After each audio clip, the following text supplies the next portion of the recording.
One night, a girl named Hikari was standing in front of her school while humming a tune. At that moment, Tatsuo, a math teacher at the school, happened to walk by and asked what she was doing there. Hikari was startled and looked completely panicked. The next day, the principal announced that a new teacher would be joining the staff that day. However, the new teacher still had not arrived, and the principal was surprised that someone could be late on their very first day of work. One of Tatsuo's colleagues asked if it was true that Tatsuo once researched demi-humans or agene. Tatsuo admitted that he had planned to make demi-humans the topic of his doctoral thesis, but since working with them involved many risks, ordinary teachers like him were not given permission to do so. In fact, he had never met a demi-human before. His colleague wondered why Tatsuo wanted to study them given how rare they were. Tatsuo explained that he had always wanted to interview one. Suddenly, the new teacher arrived and apologized for being late. The principal asked her to introduce herself. She explained that the train she took had been delayed due to an inspection, and it was extremely crowded. The principal understood and again asked her to introduce herself properly. Tatsuo found it odd since crowded trains were nothing unusual. His colleague, however, was not surprised because he already knew that the new teacher was a demi-human. The new teacher introduced herself as Sekie, a math teacher, and revealed that she was a succubus. Tatsuo was taken aback, realizing that he had just met a demi-human for the first time. In this world, there were people with extraordinary traits known as demi-humans. Some of the known types included succubi, vampires, and dullahans. They had long been part of folklore and legends. In the past, they were often mistreated, but discrimination against demi-humans had become rare in modern times. There were even organizations that helped those still struggling to live normal lives. For many, being a demi-human was simply seen as another part of one's identity. That day, students and teachers at Shibaseki High School were preparing for the opening ceremony of the new school year. Tatsuo approached Sakia to introduce himself, but she was clearly startled and nervous. When Tatsuo reached out his hand to greet her, Sakia panicked and accidentally dropped a ladder nearby. She quickly explained that, as a succubus, she dressed modestly and avoided physical contact with others to prevent any unintended reactions from her ability. Realizing his mistake, Tatsuo apologized for approaching her without understanding her situation. Sakia admitted that she had noticed Tatsuo watching her from afar earlier and assumed that he had only come to her out of curiosity. Feeling awkward, she excused herself and left. Tatsuo felt bad afterward, believing that she had simply misunderstood his intentions. A few days later, Tatsuo happened to run into Sakie near the school's sink area. He tried to apologize again for the previous incident, but Sakie assured him that it was fine and that he did not need to worry about it anymore. Moments later, Hikari appeared, calling out for a teacher. She was surprised to see Tatsuo standing there. Tatsuo immediately recognized her as the girl he had seen outside the school that night. It turned out that Hikari was a new student at Shibaseki High. Curious, Tatsuo asked why she had been at the school that late at night, even though the opening ceremony had not yet taken place. Hikari cheerfully explained that she had been trying on her new uniform at home and had gotten so excited about starting school that she wanted to visit right away. Tatsuo found her reasoning amusing but could not understand why she had run away when he tried to talk to her that night. According to Hikari, anyone would run if a strange older man suddenly talked to them in the dark because that was what she had been taught at school. She even said that Tatsuo should praise her for making the right decision and reacting quickly in that kind of situation. And Hikari suddenly remembered that one of her classmates was not feeling well, so she asked Tatsuo to help her take that student to the student infirmary. Tatsuo agreed and followed her. On the way, Hikari introduced herself as a student from Class 1B. When they arrived at the classroom, Tatsuo was surprised to see that Hikari's friend had no head. Hikari explained that her friend was a dullahan, a type of demi-human whose head was separated from their body. Hikari had already taken her friend's head to the infirmary earlier, but she had struggled to carry the body because it was too heavy. Tatsuo was amazed to realize that there were now 2 demi-humans at the school. He curiously asked if it was safe to touch the small blue flame that flickered at the dullahan's neck. Not long after, another student, a snow girl, was carried past them toward the infirmary because she was feeling dizzy. Tatsuo could hardly believe that demi-humans were appearing at the school one after another. While helping Hikari's friend, he asked why Hikari seemed so calm and not at all surprised to see other demi-humans. Hikari smiled and admitted that although demi-humans were rare, she was not surprised at all, because she herself was one too, a vampire. When Tatsuo arrived at the student infirmary, he was left speechless, still trying to process what had just happened. Hikari walked up to him and explained that the snow girl had simply overheated during PE class while the dullahan had just caught a cold.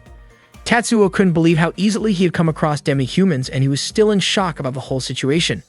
Hikari then asked whether Tatsuo disliked demi-humans. Tatsuo quickly denied it. In fact, he admitted that he liked them. He had always wanted to meet one, but had never succeeded before, so he was genuinely happy to finally encounter them. Hearing that made Hikari smile. She hadn't expected him to feel that way, and her face turned slightly red as she realized how much it meant to him. Hikari then told him that the term ajin was old-fashioned and not really used anymore. It sounded too serious, she said, so schoolgirls nowadays preferred to call them demis. The next day, Tatsuo saw Hikari trying to borrow a book from her younger sister.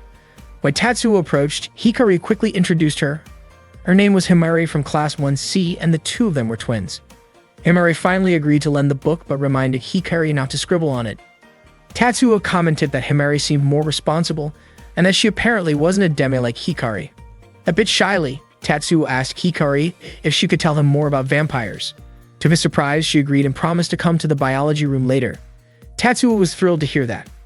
Hikari's friend, the Dullahan named Kyoko, was chatting with some classmates. They were curious about how she got to school. Did she take the bus? They wondered. But Kyoko explained that she usually walked because the buses were too crowded in the mornings, which made it dangerous for her since she always had to carry her head in her hands. Hearing that made her friends a little uneasy, so they quickly changed the topic to something lighter, like watching cute cat videos online. In most cases, being a demi wasn't something inherited. It happened due to a genetic mutation.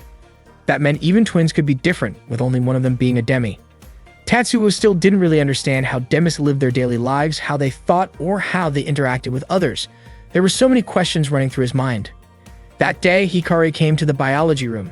She loved how cool, dark, and comfortable the place was.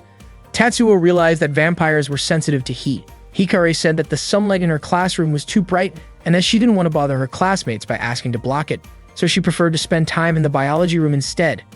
Hikari reminded Tatsuo that he wanted to interview her, encouraging him to get started. Tatsuo handed her a book about vampire legends and asked what she thought of it. As Hikari flipped through the pages, she pointed out a few things that didn't really fit her experience. For example, she actually liked garlic and wasn't affected by crosses. Showing one of the pages, she joked that maybe she would die if someone pierced her heart, but that was probably true for anyone. Tetsuo then asked if vampires really needed to drink blood to survive. Hikari said she didn't think that was the case. She explained that vampires sometimes suffered from a condition similar to anemia, which was why they avoided sunlight. As long as they managed their diet well, they were perfectly fine. In fact, Hikari enjoyed eating liver with onions and drinking tomato juice since its flavor reminded her of blood. Hearing that, Tatsuo realized that vampires did indeed have a natural urge to drink blood. Hikari admitted that was true, but she also mentioned that the government provided blood packs to vampires, 1 pack per month, as part of a support program. Tetsuo remembered hearing about a vampire who lived without any government-supplied blood and asked Hikari what she thought about that. She said that such a vampire must be really impressive. When Tatsuo started to wrap up the interview, Hikari begged him to keep going so she could stay in the biology room a bit longer. Then she suddenly asked what he thought about vegetarians. Tatsuo replied that he thought vegetarians were admirable. Hikari smiled and said that it was kind of the same as vampires who chose not to rely on the government's blood supply. Curious, Tatsuo asked if she had ever wanted to drink blood directly from a person, since there were rumors that anyone bitten by a vampire would either turn into one or become their servant. Hikari admitted that she had thought about it before, though only out of curiosity. She'd never actually done it. Hikari told Tatsuo about the snow girl who was once taken to the student infirmary. The girl's name was Yuki, and her body was extremely cold. Because of that, Hikari often couldn't resist touching her. When Hikari noticed Yuki's neck, she started feeling curious and imagined how warm blood might be compared to Yuki's cold skin. At that moment, she realized she wanted to see Yuki's reactions to her playful teasing. However, Hikari knew she could never actually do something that might scare or upset her friend, since that would only make Yuki dislike her. Tatsuo thought that Hikari's imagination sounded a bit inappropriate, though Hikari herself didn't seem to notice it. He then asked if she had ever sucked blood from someone of the opposite gender. Hikari quickly denied it. Tatsuo asked again if she might prefer the blood of girls instead, but Hikari shook her head, saying maybe it was just because she had never fallen in love before. That made Tatsuo realize that for vampires like Hikari, drinking blood might have a deeper emotional meaning rather than just instinct. You could tell she didn't really take it too seriously, though she did hesitate a bit when he mentioned the idea of drinking blood from a man. Hikari was surprised that Tatsuo figured that out so quickly. According to Hikari, drinking blood directly from someone felt like something too intense, even cruel, and she wasn't the type to do that to others. She was dependable and kind, which made it difficult for her to even imagine doing such a thing. Tetsuo smiled as he looked at Hikari. She assumed he must be thinking about how fun it was to be young, while he was already a full-grown adult. Tetsuo just laughed at her comment. He could tell that Hikari was simply going through a normal stage of adolescence. Tetsuo then said it was time to end their conversation since he had to prepare for his next class. Hikari still wanted to chat more, but as the bell rang, Tetsuo gently told her to return to class. Hikari agreed, but before leaving, she playfully glanced at Tetsuo's neck and leaned in slowly, pretending as if she was going to bite him. Tetsuo was caught off guard and Hikari burst out laughing. He told her not to joke around like that, and she giggled, teasing that what she did earlier was kind of silly. When class ended later, Kyoko packed up her books. Not long after, Hikari came over to see her. Hikari asked how Kyoko was doing, saying that being her must be tough since she always had to carry her head around. She imagined how difficult it must be after school, holding her bag in one hand and her head in the other sounded dangerous. Kyoko was touched by Hikari's concern. She said she'd have gotten used to it, though she admitted it could be a little inconvenient at times. Hikari said she could understand because as a vampire, she also had her own struggles. She explained that she couldn't handle sunlight at all, and during summer, she couldn't even wear short sleeves because it felt unbearable. Kyoko laughed softly, saying that sounded troublesome. They both ended up laughing together about how unfair the world could be to them.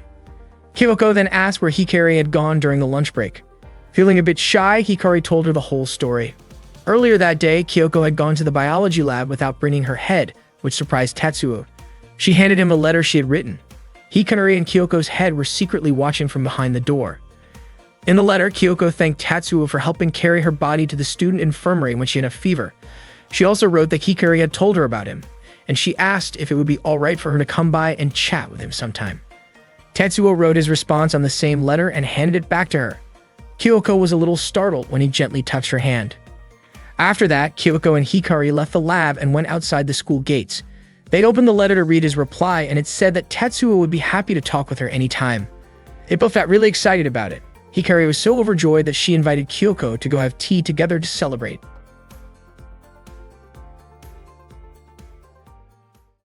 That day, Kyoko came to the biology room to thank Tetsuo for carrying her body to the student infirmary when she had a fever.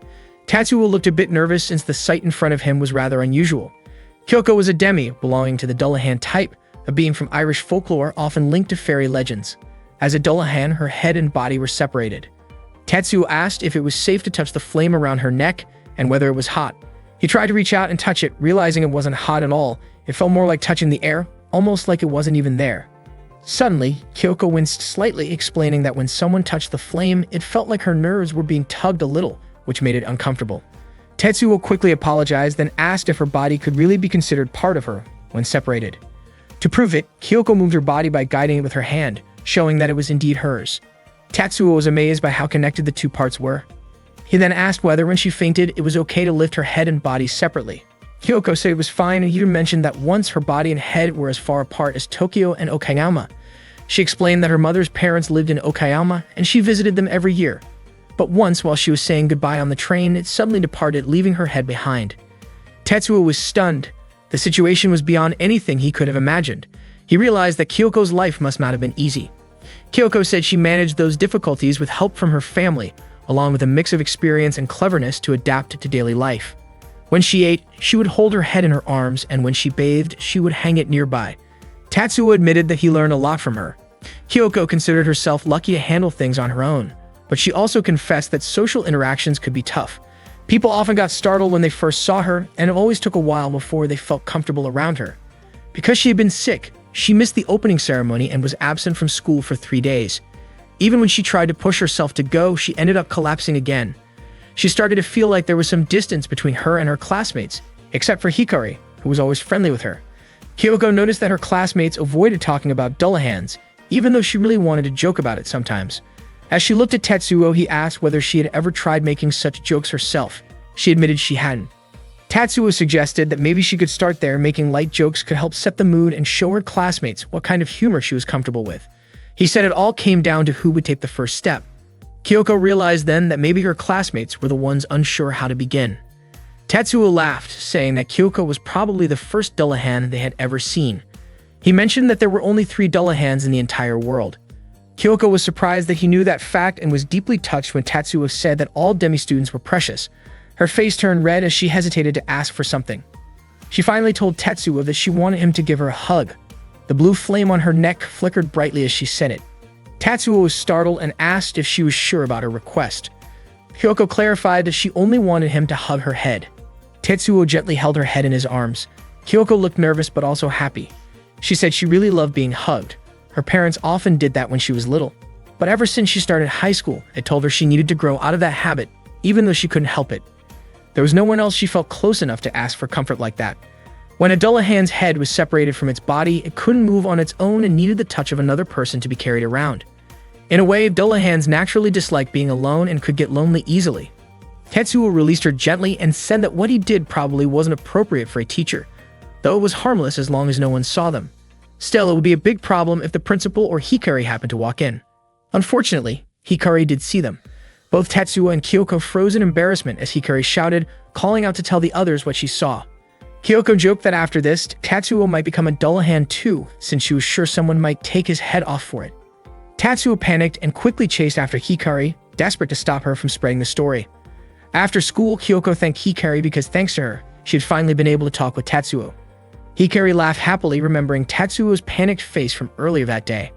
When she saw Yuki standing in front of her, Hikari rushed over and hugged her tightly, enjoying how cold Yuki's body felt. She didn't expect Yuki to live nearby. Hikari invited Yuki to walk home with her and introduced Kyoko along the way. Yuki said she had somewhere she needed to go, so she couldn't join them on the way home. Yuki, the snow girl from Class 1A, was described by Hikari as shy but kind. Hikari really liked how cool Yuki's body felt whenever she hugged her. When they reached the intersection, Hikari offered to have Kyoko stop by her place, but it was already getting late and Kyoko didn't want her parents to worry. A few moments later, Kyoko's phone rang. She struggled to reach it, so she stopped for a moment to answer. Her mother was calling and Kyoko explained that she was on her way home, apologizing because she had stayed a bit longer at school to talk with her teacher. That night, Kyoko straightened up her bed and got ready to sleep. She thought about how physical education class might be tough for her, so she made a note on her phone. She realized that Tetsuo was actually a kind person and she found herself wanting to talk with him again. The next day, Hikari was full of excitement when Kyoko told her she wanted to go on a date with a guy. Hikari couldn't hide her curiosity, but Kyoko still wasn't sure how the guy felt about her. Hikari was confident that he definitely liked Kyoko. After all, Kyoko was not only beautiful, but also charming in her own way. When Hikari noticed how doubtful Kyoko seemed, she asked if something was bothering her. Kyoko admitted that she felt uncertain because she was a Dullahan. She wondered aloud why being a Dullahan made it so hard for her to find love. Hikari guessed that Kyoko might have been thinking about the fact that there were only 3 Dullahans in the entire world. She told Kyoko that using that as an excuse to give up was silly. Hikari tried to lift her spirits, saying that being a Dullahan was actually what made Kyoko special. In her eyes, Dullahans were at the top of the romance pyramid. Hikari joked that Dullahans probably had their own unique ways of expressing affection. Kyoko was caught off guard and surprised that Hikari seemed to know about such things. Hikari then asked what kind of date Kyoko wanted. Blushing a little, Kyoko admitted that she liked when someone gently held her head, so she hoped the guy would carry it with him during their walk. She wanted to go anywhere with him, maybe somewhere quiet where if she looked out, she could see his face and a small movement would bring them closer together. It was a simple but sweet dream, and she really hoped it would come true. Hearing that, Hikari smiled warmly and called Kyoko a pure-hearted girl. She teased her, asking who the prince was that had captured her heart. Embarrassed, Kyoko hesitated to say it, but Hikari kept asking until Kyoko finally admitted that the person she wanted to go on a date with was Tetsuo. Hikari immediately grinned and without hesitation called Tetsuo right away, leaving Kyoko shocked by how fast she acted. The next day, Tetsuo and Kyoko met at Hikari's house. Kyoko's cheeks turned red when Tetsuo carefully held her head. Hikari encouraged them to go out shopping and told them not to come back until sunset. She couldn't help but notice how neatly dressed Kyoko was that day. Before they left, Kyoko had picked out a few outfits she thought would look nice for her date. However, her body would stay behind at Hikari's house and Hikari would be responsible for watching over it. When Hikari led Kyoko's body into the living room, she suddenly realized that Kyoko's body couldn't hear her while the head was away. Meanwhile, Tetsuo walked around carrying Kyoko's head gently in his arms. He asked what kind of experiment she was trying to do. Kyoko explained that if she ever found someone she truly liked, her head might start moving on its own, so she wanted to prepare for any problems that could come up when that happened. Tetsuo thought it was a good idea. At the same time, Hikari noticed Kyoko's body fidgeting nervously, as if trying to communicate something. It seemed to be making gestures, but Hikari couldn't quite understand them. She wondered what Kyoko and Tetsuo were talking about out there. Tetsuo and Kyoko later sat together on a park bench. Tetsuo rested Kyoko's head on his lap as they looked at the still green cherry blossom trees nearby. Kyoko said she hoped to see them again once they were in full bloom. She felt genuinely happy being there with him. Back at the house, Hikari watched Kyoko's body move and could tell from its subtle gestures that the date was going well. After a while, Kyoko's body reached into her bag, pulled out a notebook and pen, and began writing. Hikari was amazed that she could write without even looking. The message said that Kyoko was really enjoying the date and wanted to thank Hikari for everything. Reading that, Hikari felt relieved, but also oddly annoyed for some reason she couldn't explain. On a playful whim, she poked her fingers lightly into Kyoko's chest, and suddenly Kyoko let out a loud scream. Tatsuo was startled and quickly asked what was wrong. Kyoko's face turned red in embarrassment, and she said she had just remembered something funny. At that moment, back at the house, Hikari laughed when she saw Kyoko's body angrily waving its hands in protest, clearly upset with her teasing. Meanwhile, after leaving the park, Tatsuo invited Kyoko to take a walk around the city center and visit a few stores.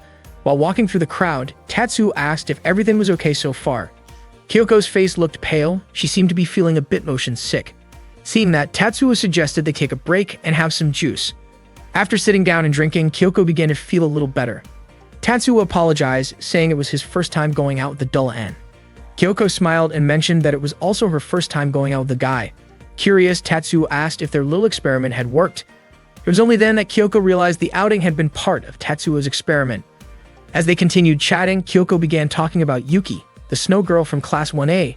She told Tatsuo about the time Hikari suddenly hugged Yuki while they were walking home together.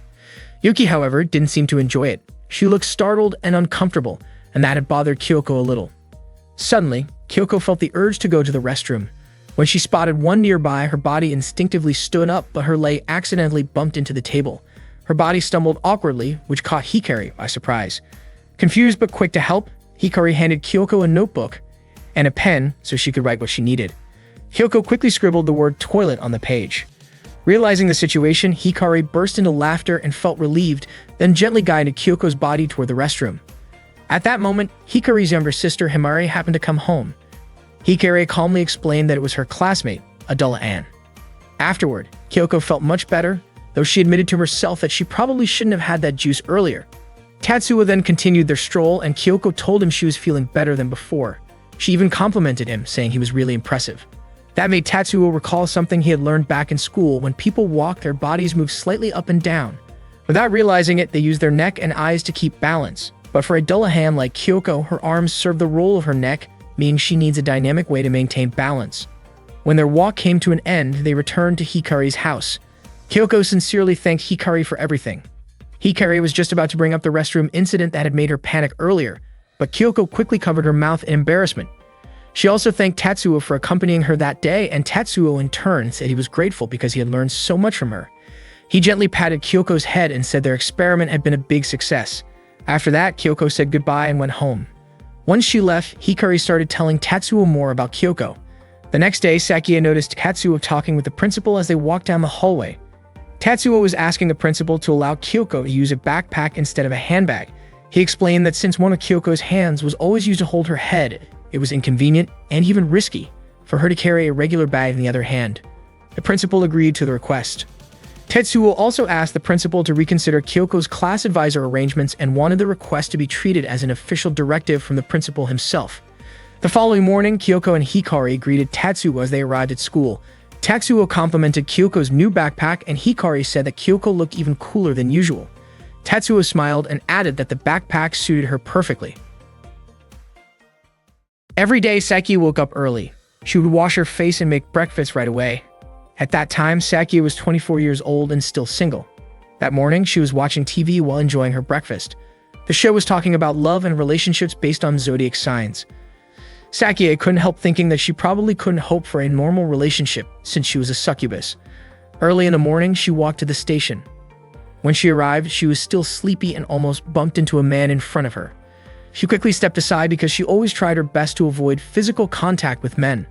Not long after, the train heading to Shibasaki arrived. When Sakie reached the school, she immediately started cleaning. The principal greeted her and she looked quite nervous. The principal praised her for always coming in early and helping clean the place. Sakie said she simply liked keeping things tidy, though in truth, she came early because she didn't have much to do at home.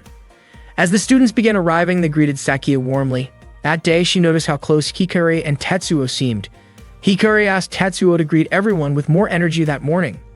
She also thanked him for helping with the backpack approval issue, but Tatsuo was the one who thanked her instead, admitting that he should have thought about it earlier. Sakie realized that Tetsuo was actually a very kind person. She felt a bit bad for having scolded him before, but at that time she did it because she had to be careful not to touch men carelessly. After finishing her class, one of the students came to ask for help with a math problem. Sakie showed the student the correct formula, and the student thanked her. While she explained, the student couldn't help but look at her face and mentioned that she was really beautiful, suggesting she might look even better with more makeup. Sakie gently replied that her appearance was already fine the way it was. She avoided using too much makeup because it could unintentionally trigger her natural charm as a succubus, something that could make others overly attracted to her. Succubi like Sakie could release a natural charm that influenced others, especially men, but with discipline and modest clothing, they could keep things under control and live normally among people. While Sakie was walking down the hallway, Yusuke accidentally bumped into her. He immediately apologized, but the brief moment left him flustered, and he quickly remembered that Sakie was a succubus. To avoid problems like that, Sakie always took the very first and the very last trains each day to stay away from the morning rush. However, it wasn't easy. Waking up before dawn and getting home late every night started to exhaust her. One day, she dozed off on the train, and nearby passengers began acting oddly in their sleep. When a succubus falls asleep, she can't fully control her aura, and it might influence others' dreams without her intending to. That was why people sometimes called succubi dream demons. Because of this, Sakie couldn't live in regular apartment complexes or crowded neighborhoods. That night, she returned home, cleaned herself up, and sighed softly. She was ready to keep facing her daily life, even though it was hard for a succubus to live like everyone else. Sometimes she wondered if life would be easier if she could get married and have a family, but she had never been in a real relationship before. Being a succubus should have made dating easy. She knew that if she dressed more attractively, plenty of men would be drawn to her. But to her, that wasn't real love. Those feelings would only be illusions, not genuine emotions. She often wondered if men felt differently about love than she did when they fell for someone. That night, Sakie had a little sake at home. She felt free and relaxed in her own space. The next morning, she followed her usual routine, waking up, having breakfast, and catching the first train. When she arrived at school, she felt unusually sleepy, probably because she had drunk a little too much the night before. She lightly patted her cheeks to keep herself awake. Suddenly, she tripped and almost fell, but Tetsuo quickly caught her hand before she hit the ground. He asked if she was okay. It was only then that Sakie realized they were touching, and she immediately pulled away, blushing with embarrassment. Tetsuo simply smiled and reminded her not to focus only on taking care of the students but also to take care of herself. His calm reaction surprised Sakie. Most men would have reacted very differently after touching a succubus, even briefly. She began to wonder if maybe her succubus aura didn't affect people who naturally had stronger self-control or a calmer temperament. Sakie thought that perhaps when it came to love, she and Tetsuo might be on the same wavelength, something she had never experienced before. Tetsuo hadn't realized how long he'd been holding himself back ever since he stepped away from Sakie. As a succubus, Sakie naturally gave off a kind of alluring energy that could be hard to ignore, but Tetsuo managed to stay composed. When he finally returned to his office, he began working on another article about Demis. He had come to understand that a succubus, often referred to as a dream demon, was a type of Aegean who could unintentionally give off an aphrodisiac-like effect on others. In just a short time, he had already met a vampire, a Dullahan, and a snow woman. Not long after, Hikari stopped by his office to take a break. It was an extremely hot day, and being in class under the blazing sun had really worn her out.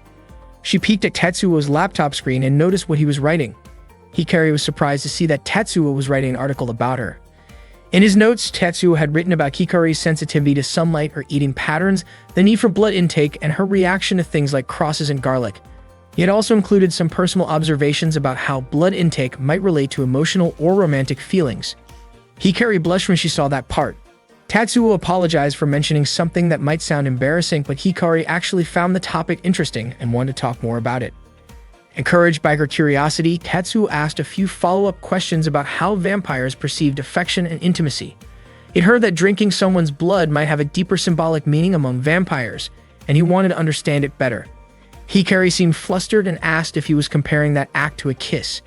Tetsuo wondered aloud if drinking blood could be considered something more personal than a kiss, but not necessarily romantic or intimate in the same sense. The question made Hikari's heart race, and with a shy expression, she explained that it really depended on the individual vampire. Tetsuo acknowledged that, but he wanted to know her personal opinion. Hikari admitted she had only ever drunk someone's blood once. When Tetsuo was about to ask more, he noticed how red her face had gotten and decided to ease off. He then explained that vampires might drink human blood when their own supply was low, but nowadays, the government provided support so that vampires didn't need to do that anymore. Based on that, Tatsuo concluded that drinking blood shouldn't be seen as something romantic, but more like an old cultural practice that had started to fade over time. Playfully, Hikari asked Tatsuo to lean in closer as if she wanted to whisper something. When he did, she quickly gave him a small kiss on the cheek. Tatsuo didn't react much, which made Hikari a little embarrassed. She laughed and said that kissing seemed easier than drinking blood. Tatsuo, ever the researcher, immediately jotted that down in his notes. Hikari was surprised that he even considered writing that in his article and tried to stop him.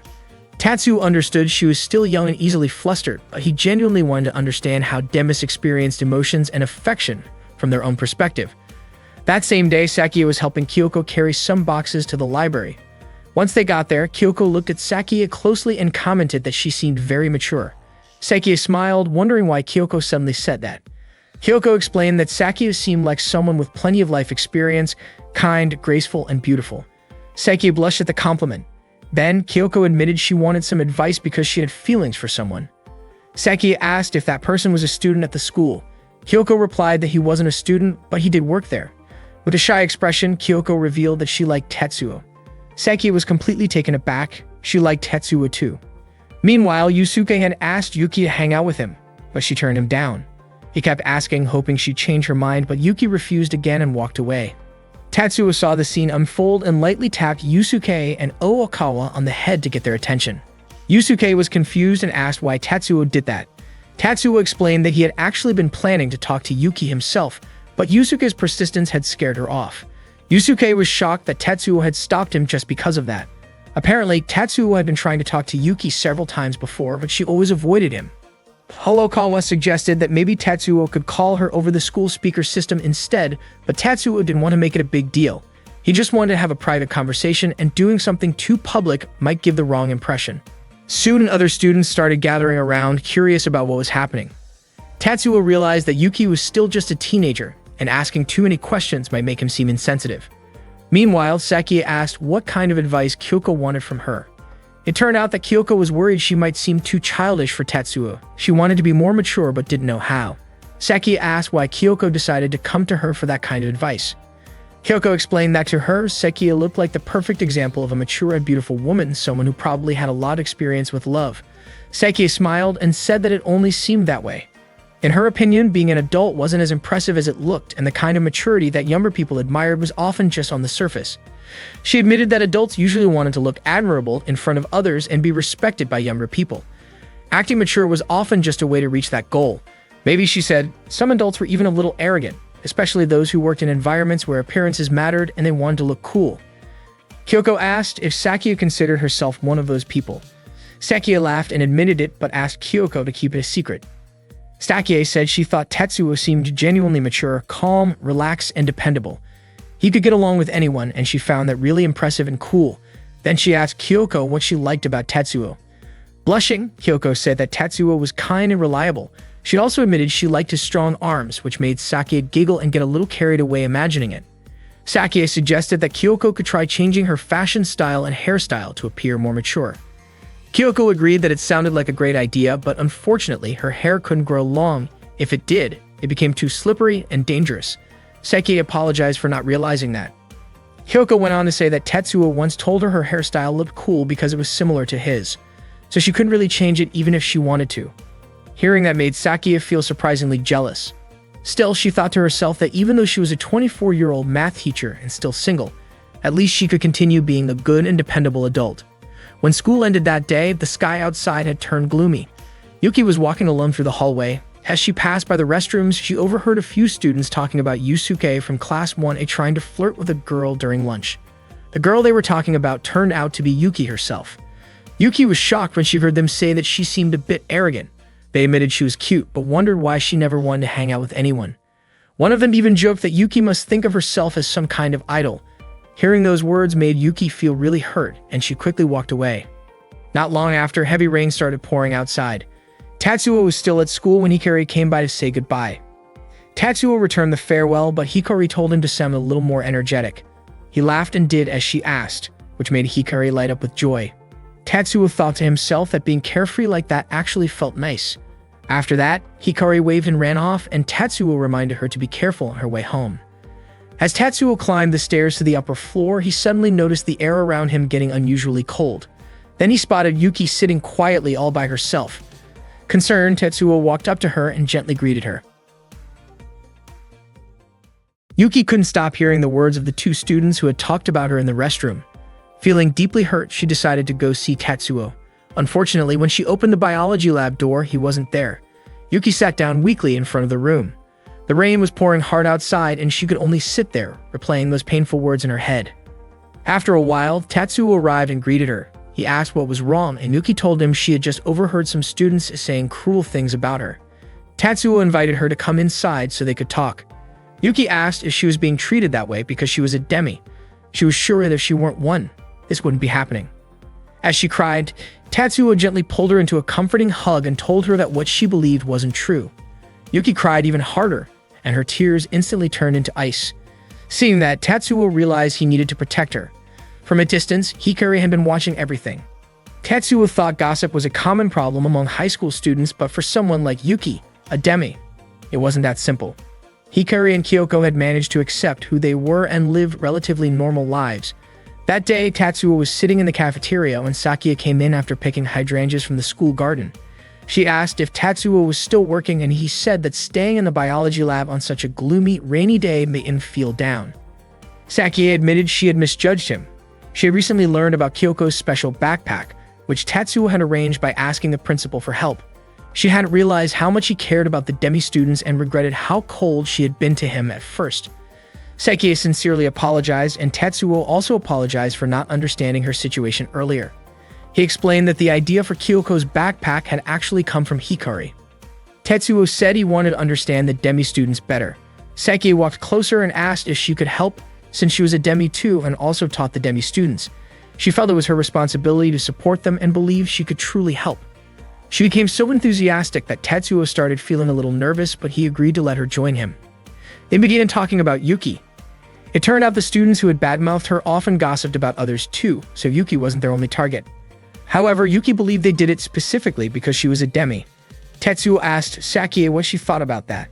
Sakia said that aside from the gossip issue, Yuki seemed to avoid interacting with others, and Tatsuo admitted he had noticed the same. Sakia believed Yuki probably had a reason for that, likely something tied to her demi nature. Tatsuo didn't quite understand what Sakia meant, so she explained that one reason she had misjudged him before was because she herself was a succubus. That made her very self-conscious and shy, and she suspected Yuki might be experiencing something similar. Sakia thought Yuki might not have anyone she felt close enough to talk to, which made it harder for her to accept herself as a demi. Tatsuo realized he should talk to Yuki, but Sakia offered to do it instead, believing it would be easier for Yuki to open up to another demi. Tatsuo was grateful for her help, and Sakia blushed a little, saying it was part of her job as a teacher anyway. Tetsuo agreed that talking to Yuki was important, but he also thought they needed to address the students who had insulted her. He believed those students shouldn't just be warned. They needed to understand why they acted that way in the first place. Their gossip came from insecurity and fear of showing their own weaknesses, which made them speak behind others' backs. Tatsuo hoped they could learn not to depend on gossip, and Sakia agreed. Still, Tatsuo admitted that expecting high school students to think that way might be a bit unrealistic. That same rainy day, Tatsuo was walking to his office when he overheard Hikari pulling Yuki along rather forcefully. Yuki didn't understand where Hikari was taking her. At that moment, two gossiping students were talking in the restroom about a physics teacher being transferred to another school. Hikari led Yuki to the restroom door. She told Yuki to stay there and listen to what she was going to do, and that afterward, Yuki could decide what she wanted to do next. Hikari went inside and called the two girls out, referring to them as cowards. The two, Itsumi and Shizuka, recognized her as Hikari, the vampire from Class 1B. Hikari told them that speaking badly about others behind their backs wasn't right and asked them to stop. Itsumi realized that Hikari was probably doing this to stand up for Yuki, who was also a demi. But Hikari made it clear that she was acting on her own. She didn't care who they talked about, but if she ever caught them doing it again, she would call them out directly. Before leaving, Hikari told them that if they wanted to gossip, they'd better find a place where she couldn't hear them. Meanwhile, Yuki overheard their conversation from outside the restroom when Tatsuo suddenly approached her. Shizuka asked why only they were scolded by Hikari, even though they weren't the only ones gossiping. Hikari explained that she would call out anyone who spoke badly about others. Shizuka wondered why Hikari was so insistent, since everyone had gossiped at some point. Hikari grew frustrated hearing that kind of reasoning. She questioned if that meant people thought it was acceptable to hurt others, and she wondered how they could say such things without feeling ashamed, knowing that no one would ever enjoy being talked about negatively. Hikari admitted that she never spoke about people behind their backs. If she had something to say, she would rather say it directly to their face, and if she couldn't, she would simply stay quiet.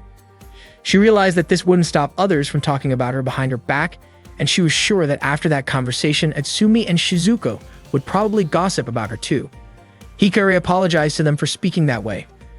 She had come to understand that even those who never criticize others can still become targets, maybe even more easily than anyone else. Still, she had made up her mind. If someone decided to talk badly about her, she wouldn't respond to it. Tears filled Hikari's eyes and she quickly walked away.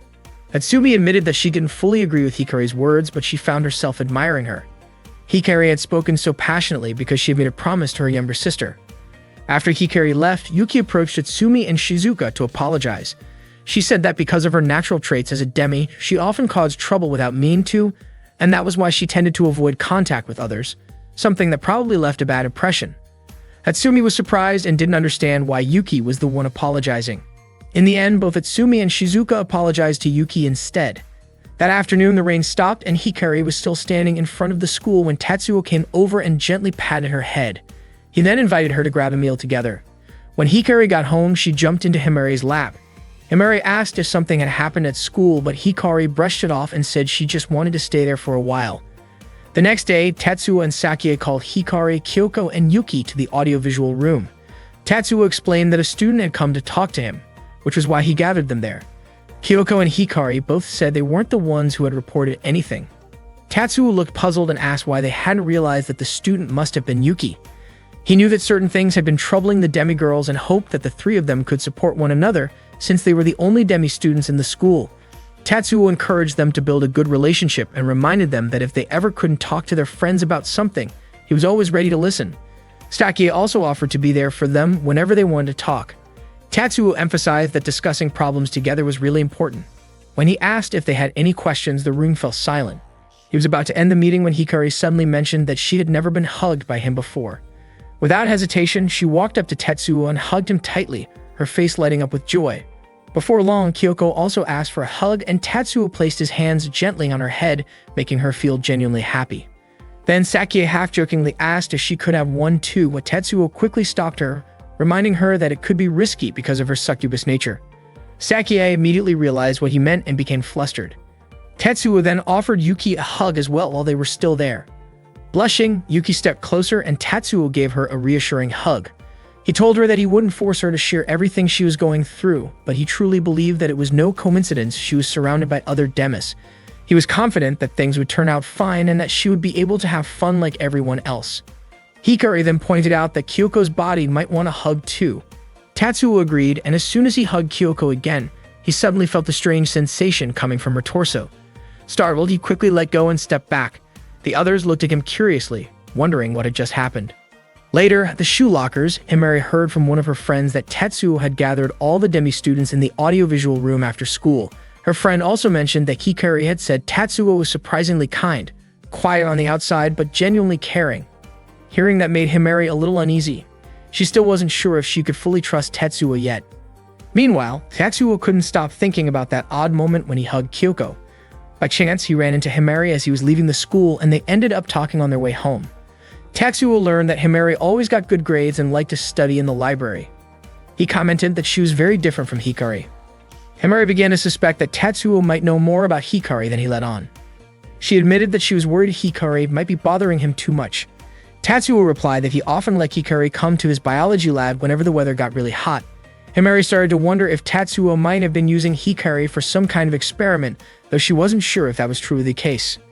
Suddenly, Tatsuo remembered that he hadn't prepared the experiment for tomorrow's class. Meanwhile, Himari began to feel that she might have been overthinking things about Tatsuo. Not long after, Tatsuo started asking questions about vampire life. According to legends, vampires were supposed to hate garlic, but Hikari actually liked it. That made Tatsuo wonder if the old legends were even true. He also brought up how those same stories said that vampires attack humans at night. Himari explained that it was because vampires were sensitive to sunlight. Tetsuo continued to ask questions. He mentioned how people in the past carried crosses out of fear, and that books often described vampires as having excellent night vision, sharp hearing that could track humans, and a strong sense of smell capable of detecting blood. Based on that, he guessed that vampires might dislike garlic because its scent was too strong, just as the legend said. He then asked if Hikari actually had heightened senses. Himari confirmed that Tetsuo wasn't wrong. Hikari really did have sharp senses. When Tetsuo wondered why Hikari liked garlic despite that, Himari explained that Hikari simply wasn't picky about food. She had asked her the same question once, and Hikari had said she just liked foods with strong smells. Himari mentioned that a lot of people said Hikari didn't seem like a vampire at all, but rather just an ordinary high school girl. Curious, she asked Tetsuo why he was so interested in Demi life. She wondered if he thought Hikari wasn't like a vampire and if he was more interested in her human side. Tetsuo admitted that Hikari's personality didn't really fit the typical image of a vampire, but he pointed out that she still had a desire to drink blood. She managed it by consuming blood packs instead. Even though vampires had highly sensitive senses, Hikari still enjoyed strong-smelling foods. That combination of her human habits and vampire instincts, he said, was what made her unique. Tetsuo believed that what made people alike wasn't how they were born, but how they lived their lives. However, he also said that didn't mean they should ignore the traits that came naturally to them as Demis. Those instincts were part of who they were. To truly understand a Demi, one couldn't just look at one side of them. Seeing only the Demi side meant missing their personality, while seeing only the human side meant not understanding their struggles. Both sides were equally important for balance. At that moment, Himari was left speechless, though she found herself starting to believe in what he said. She told Tetsuo that next time he should come to her house and say those things in front of her parents. Tetsuo was interested and said he would like to talk to them someday. Not long after, Himari received a message from Hikari. She immediately showed it to Tetsuo, sounding upset. The message said that Tetsuo had hugged and attacked her earlier. Himari was really disappointed and angry with him. Tetsuo tried to explain that it was just a misunderstanding, but Himari left, calling him obsessed with demigirls. After school, Himari confronted Hikari about it. Hikari then explained everything. She admitted she was just bored at home because Himari came back late, and she didn't even realize that Tetsuo had been next to Himari at the time. Himari finally understood that it had all been a misunderstanding. One day, Yuki was soaking in the bathtub when she found herself staring at the water. Suddenly, the entire bathroom froze over. The moment she came to her senses, everything went back to normal. Yuki thought she could keep her identity as a snow girl a secret. If no one had spread the word that she was a Demi, maybe people wouldn't approach her out of curiosity. She believed that by keeping her distance, her natural abilities wouldn't cause problems for anyone else. During PE class, Yuki grew exhausted, and when someone tried to reach out to help her, she shouted, explaining that she was a snow girl and that she would be fine after cooling herself down. However, she eventually fainted. Her classmates quickly carried her to the student infirmary. Later that day, Yuki opened up to Tetsuo in the biology room. After hearing her story, Tetsuo asked if she had been hiding her identity as a snow girl her whole life. Yuki told him that before attending high school, she had lived in a snowy countryside where she never hid who she was. When her body temperature dropped, she would give off a cold aura, and sometimes her tears would turn to ice. No one ever felt bothered by it, so she saw it as normal and never had any problems with her nature as a snow girl. Tetsuo then asked if anything had changed since she started high school. Yuki admitted that she had been under a lot of pressure. She was anxious about entering a new environment, especially since she was separated from all her middle school friends. Having lived in the countryside her whole life, she wasn't sure she could handle city life. Fear took over her thoughts, and she even wished she could melt away in the hot bath water like in the old fairy tales. One day, as she soaked in the hot bath thinking about that wish, the water suddenly turned into ice. The incident terrified her. She began worrying about what might happen if the cold air coming from her body ever reached another person. That fear made her more and more stressed, and she convinced herself that avoiding physical contact was the safest option. That was why she distanced herself from everyone. She simply didn't know how dangerous she might be. Still, she wished she could tell people about it openly and introduce herself as a snow girl without fear. Tetsuo was still trying to wrap his head around Yuki's ability to freeze hot water. He asked how things were when she bathed. The question caught Yuki off guard, and she blushed slightly. Tetsuo quickly clarified that he was just curious about the temperature of the water and whether she usually bathed with other family members. Yuki explained that the water temperature she used was around 40 degrees Celsius, and she always took quick baths. At that time, she hadn't been crying, but pieces of ice suddenly appeared on the surface of the water. She also mentioned that she didn't sweat much since she had very few sweat glands. Tetsuo wondered if maybe the frozen bits had been her sweat, but Yuki said that her sweat had never frozen before, so it didn't make sense for that to happen only once. Not long after that, the school bell rang. Yuki quickly apologized for taking up Tetsuo's lunch break. He apologized too, saying he was the one who kept her talking for so long. Before leaving, Tetsuo asked her to meet him again after school. As Yuki walked down the hallway, she ran into Kyoko and Hikari, who had just finished their lunch together. They invited her to join them next time, and Yuki smiled at the idea. She told them she had just been talking with Tetsuo in the biology room and felt she might have said some strange things that made him think too hard. Hikari reassured her not to worry since she knew Tetsuo will always like having conversations with Demis. Kyoko then invited Yuki and Hikari to get ice cream after school, saying she had recently found a great place. Yuki didn't accept right away. She said she'd think about it first. After that, she headed back to her classroom. Meanwhile, Tetsuo was busy researching how a snow girl's body could make water freeze without changing its temperature. His temporary theory was similar to what Yuki had said earlier, that her tears might freeze under certain conditions. He dug through various references from internet articles to folklore books in the library. Interestingly, all the legends about snow girls carried a hint of sadness. After school, Tetsuo shared what he had found with Yuki. According to many legends, snow girls were described as beautiful women dressed in white, often with long hair. Some stories even portrayed them as elderly women, yet they all followed the same pattern. In each tale, the snow girl would approach a man and ask for something. If the man refused, she would bring misfortune, but if he showed kindness, something tragic would still occur, and the man would disappear. As Yuki listened, she felt her feet growing cold. Tetsuo quickly left the room and returned with warm water for her to soak them in. Then he handed her a book filled with old snow girl legends and asked her to read it aloud.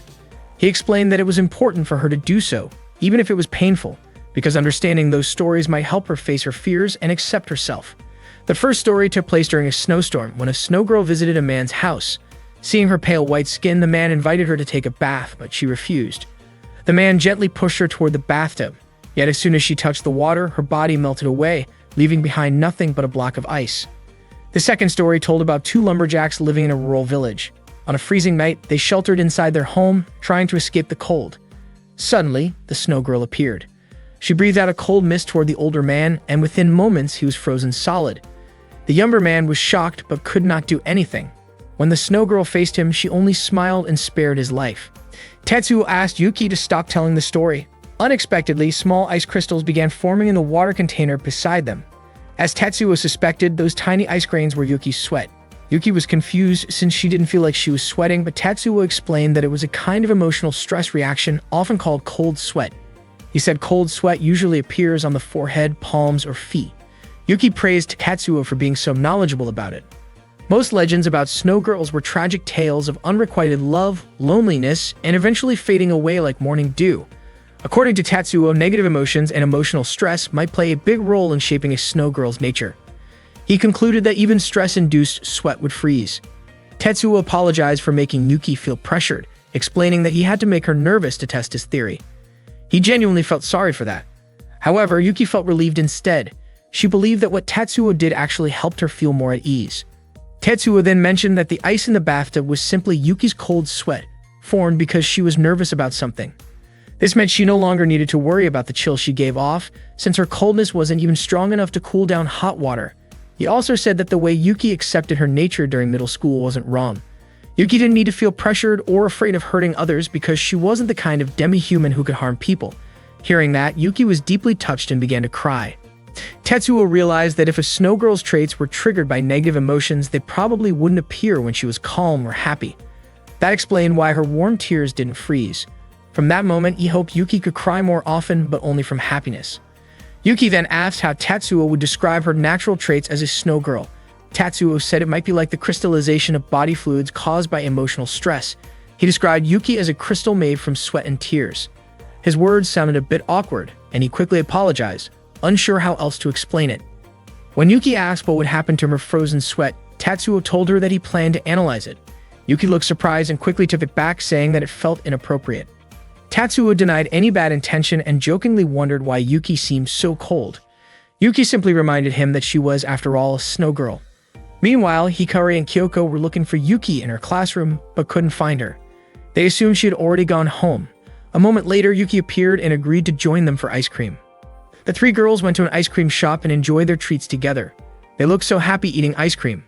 Without realizing it, Hikari found herself staring at Yuki's neck. It reminded her of the first time they met, how she used to cling to Yuki. And because of that memory, she had started keeping her distance, especially after an awkward moment in the restroom before. Hikari asked whether Kyoko could eat her ice cream, and soon after, Yuki offered Hikari a taste of her own. Excited, Hikari opened her mouth, but her eyes again fell on Yuki's neck. She quickly pulled herself together and took the ice cream with her hand instead. She wondered what Yuki really thought of her, and, without noticing, finished the rest of the ice cream. Yuki didn't seem to mind at all. Yuki was aware that Hikari had been keeping her distance. She appreciated Hikari's thoughtfulness but still felt guilty about it and sincerely apologized. Yuki said she had learned to manage her interactions better and told Hikari that it was okay for her to touch or even hug her if she wanted to. Hikari was moved to tears and hugged Yuki tightly, feeling truly happy. She had always thought that Yuki disliked her because of that earlier incident. Then, half-jokingly, Hikari asked if she could lightly nibble Yuki's neck. Surprised, Yuki asked if Hikari meant to bite her, but Hikari quickly explained that she didn't intend to hurt her. She just had the odd urge because her teeth sometimes felt tingly when she saw Yuki's neck. She promised it would only be over her clothes. Yuki allowed it, and Hikari playfully hugged her and gently nibbled her through the fabric, which made Yuki giggle because it tickled. Seeing the two of them, Kyoko smiled and said that she, too, really wanted to be close friends with Yuki and felt genuinely happy about it.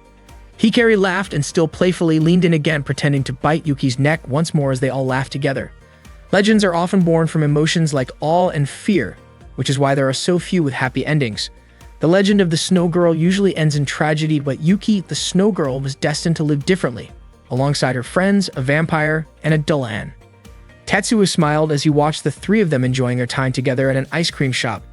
The next day, they had lunch together at school. During their meal, Yuki asked Hikari what she usually did when she felt the urge to bite someone. Hikari explained that she would ask her twin sister Himari to lend her arm so she could bite it as much as she wanted. Not long after, Tetsuo stopped by to greet them. He felt genuinely happy to see how close the three had become. However, he was a bit surprised when Yuki casually mentioned his first name. While Tetsuo was glad that they were getting along well, he reminded Hikari to always be careful and to keep her impulses under control. Yuki then wondered why Tetsuo called only Hikari by her first name. Tetsuo explained that it was because there was another student, Himari, who shared the same last name as Hikari, so it was less confusing that way. Yuki still found it curious that he added Chan when addressing Hikari. When Tetsuo tried calling Hikari by different versions of her name, using her last name, her first name, and the Chan honorific, her reactions varied each time. Yuki quickly understood why Tetsuo preferred to call her by her actual first name. Yuki then suggested that Tetsuo call Kyoko by her first name too. Tetsuo didn't mind, but when he did, Kyoko's face turned bright red, and the flames around her neck glowed intensely. Embarrassed, Kyoko asked him to just call her by her last name, Maki. Hikari couldn't help but laugh, teasing Tetsuo for being rejected so quickly. Curious, Yuki asked Kyoko if she was really okay with that. Kyoko admitted that she felt a little shy, and her last name did sound a lot like a first name anyway. In the end, Tetsuo decided he would call everyone by their first names, except for Kyoko. Later, Tetsuo asked Hikari how she usually addressed other teachers. It turned out that she also called them by their names.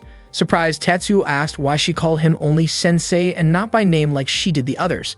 When he asked how she addressed the math teacher, Hikari said she used that teacher's first name. Tetsuo was shocked by her casualness.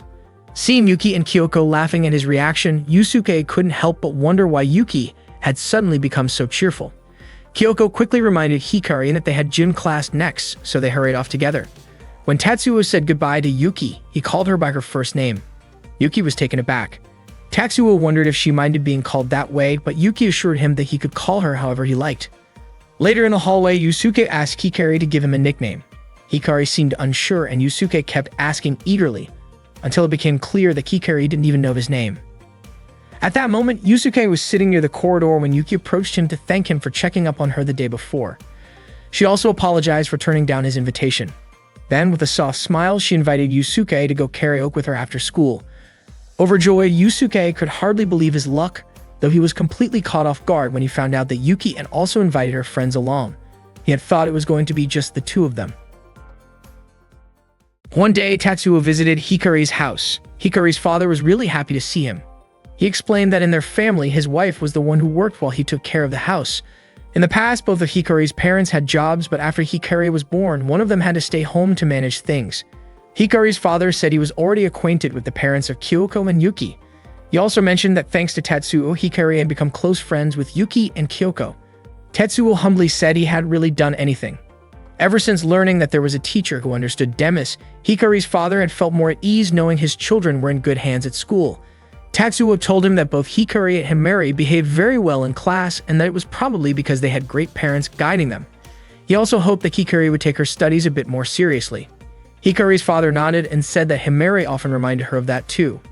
Not long after, Himari came home and Tatsuo greeted her right away. She thanked him for keeping his promise to visit their house and apologized about Hikari's message that had said Tatsuo hugged her.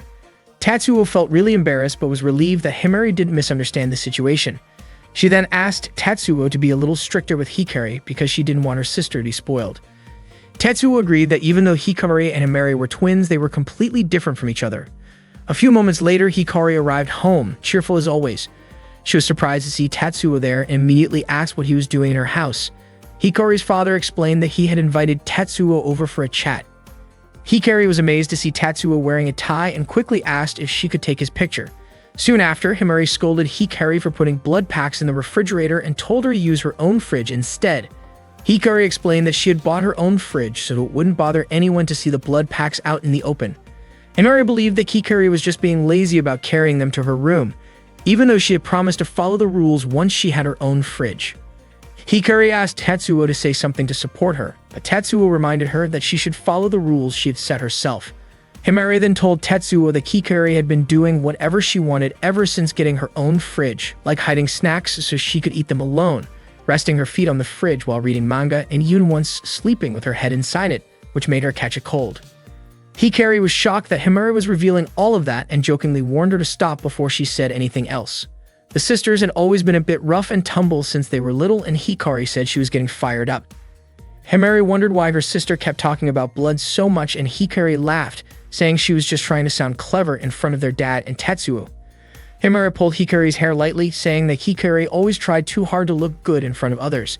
She also complained about Hikari's hairstyle taking too long to fix every morning, which sometimes made them late. Hikari asked Tatsuo to stop her sister, and Tatsuo simply commented that Hikari's hairstyle was cute. Hearing that, Hikari's face turned red with embarrassment. Himari noticed her blushing, but Hikari denied it, and the two started bickering again. Tatsuo asked Hikari's father if they were always like that. Slightly embarrassed, he admitted that they were always noisy, and that he never really knew how to handle it. Tatsuo laughed and said it was clear that the two were just really close. Hikari's father then invited Tatsuo to join them for dinner. Tatsuo thanked him and accepted. When their father asked what they wanted to eat, both Hikari and Himari immediately said they wanted liver and onions. Tatsuo was surprised that Himari also liked the same dish. It was one of Hikari's favorites. Hikari joked that maybe Himari was low on blood, which was why she had been so cranky earlier, and she playfully asked Tatsuo to scold her. Tatsuo just smiled and said that they were sisters through and through. Hikari laughed at his response. While Hikari's father was cooking, Hikari asked Tatsuo to take a photo with her. She told him to smile because she wanted to show the picture to Yuki and Kyoko later. Himari reminded her to behave properly while Tatsuo was there, but Hikari teasingly asked if Himari wanted to join the photo too. Of course, Himari refused immediately. Just then, Hikari's mother came home and was surprised to see Tatsuo in her house. Tatsuo greeted her politely. Apparently, Hikari had already told her mother quite a lot about him. She apologized if Hikari ever caused him any trouble. Dinner was ready soon and they all ate together. After the meal, Himari scolded Hikari for finishing her ice cream. Hikari apologized, saying she must have mistaken it for her own. Himari didn't believe her, certain Hikari was lying. The two of them started bickering again, but their mother could only smile as she watched. After all, they were always like that. She explained that Hikari had bright glowing hair ever since she was born, which was why she was named Hikari, meaning light. Meanwhile, Himari's name was chosen simply because it sounded similar. Later, Hikari asked Himari to go to her room together so she could replace the ice cream she had eaten. Hikari's mother mentioned that even though Hikari was a vampire, she was no different from other girls. She admitted that she used to worry about Hikari too, but their family had learned to face things together. They considered Hikari's vampire side as just one of the many traits that made her unique. Even if she weren't a demi, twins would still have their own differences. Tetsuo also realized that although Hikari and Himari looked alike, they were completely different in personality. Meanwhile, Himari looked irritated when she found out that Hikari had forgotten she had already eaten the ice cream stored in her room. Hikari apologized again and promised to buy her a new one. She suggested they go to the convenience store together to get it, but Himari wondered why they both had to go. Hikari said she just didn't want her sister walking to the store alone at night. Himari refused and told Hikari to go by herself.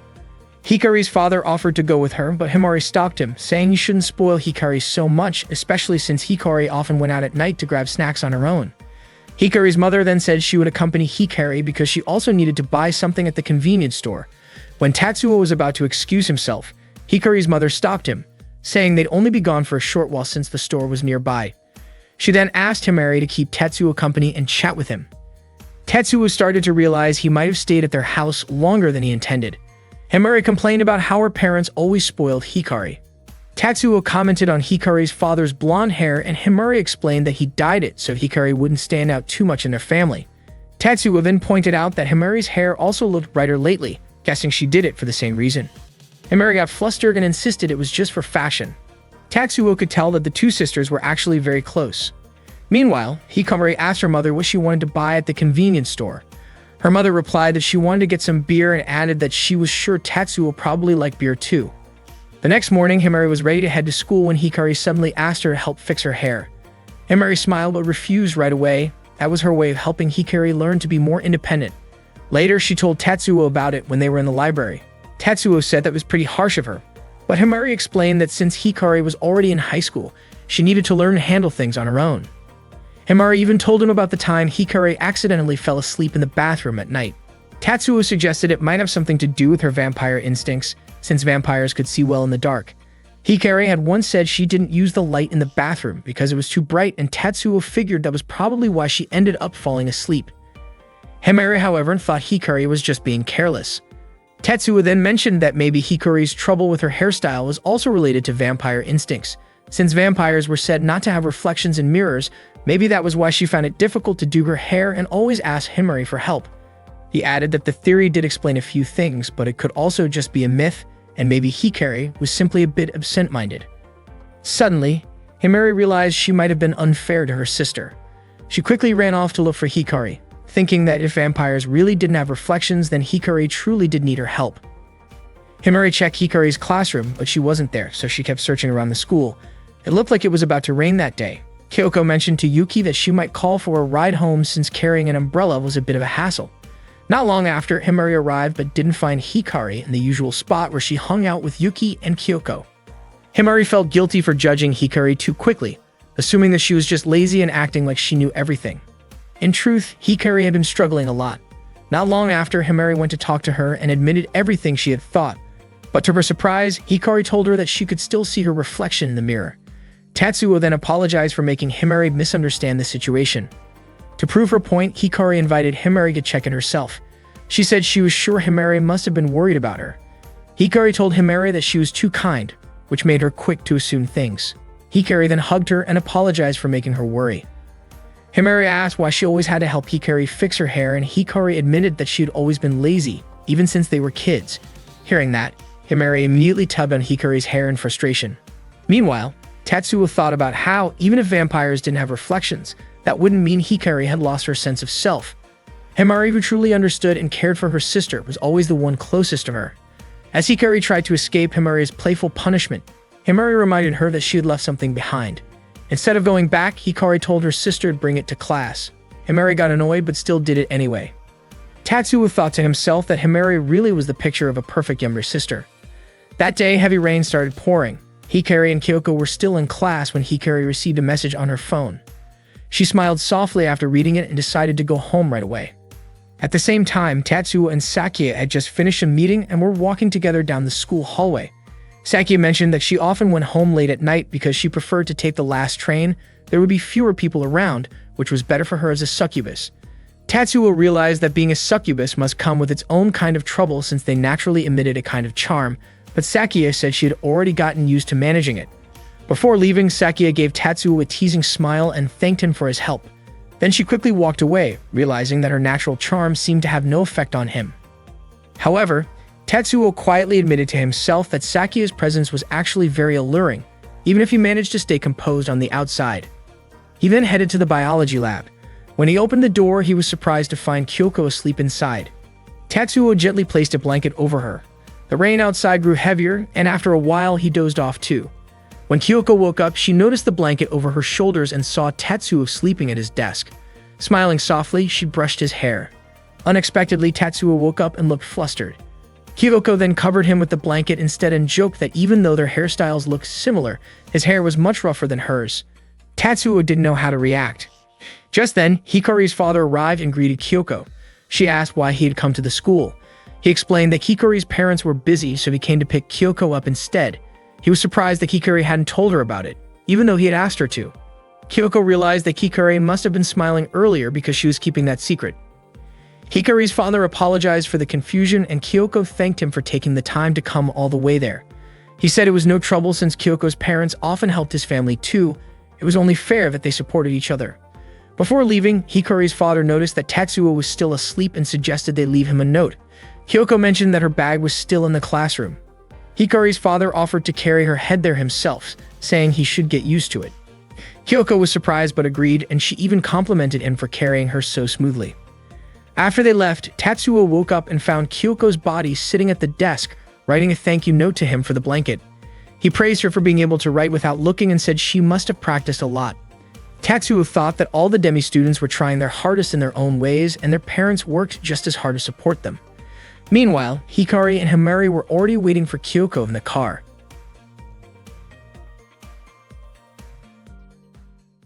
One day, Hikari appeared in a panic and rushed into the biology room to meet Tatsuo. She explained that there was a suspicious person wandering around the school, someone as big as a bear with curly hair and eyes that looked wild as if watching prey. Tatsuo sketched the person based on her description and confidently concluded that it must have been a bear. That same day, Sakia noticed a student crying in the hallway. The student's uniform wasn't from Shibaseki High School. Concerned, Sakia approached and gently asked if the student was alright. After introducing herself, Sakia learned that the student's name was Kurtz. From his appearance and accent, she guessed he might be half German, recalling what she had studied about Germany back in college.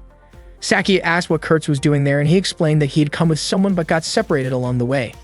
She then asked if he was visiting with his parents to fill out transfer forms, and Kurtz admitted that he was, but Sakia sensed he might not be telling the full truth. Even so, she felt he didn't seem like a bad kid. Not long after, Yuki and Kyoko passed by and greeted Sakia. Kurtz was amazed when he saw Kyoko's detached head floating beside her. Sakia calmly explained that Kyoko was a Dullahan, a type of Aijin, and asked if Kurtz was interested in Aijin. Kurtz quickly denied it, but Sakia could tell he was being evasive. She wanted to ask about his real reason for being at the school, but decided to hold back. Sakia briefly considered using her succubus ability to sense the truth, but chose not to. When she tried to leave to find Kurtz's parents, he suddenly stopped her by grabbing her hand. To her surprise, her ability didn't affect him at all. She realized that some people might have very low sensitivity to such influences, and it seemed Kurtz was one of them. A few moments later, Tatsuo arrived to tell Sakia that Hikari had reported seeing a suspicious person around the school. Sakia was surprised, and Tatsuo admitted that Hikari might have exaggerated things, but still reminded Sakia to stay alert. Sakia took the matter seriously, though Kurtz noticed she seemed doubtful. He thought that if he wanted to earn her trust, he needed to prove himself by dealing with the suspicious person. He even promised that he would confront the intruder himself. Tatsuo asked who the student was, and Sakia introduced Kurtz to him. She suspected that the person Hikari had seen might be connected to Kurtz somehow. A moment later, the sound of heavy footsteps echoed through the school corridor. Tatsuo mentioned that the suspicious figure was described as being huge, almost like a bear. Just then, a tall and broad-shouldered man walked past behind Tatsuo. Believing that was the intruder, Kurtz immediately leaped forward and pinned him to the ground with surprising strength, causing the large man to groan in pain. Sakia and Tatsuo were both shocked until Sakia suddenly recognized the man. It was Ogeki. Realizing his mistake, Kurtz froze.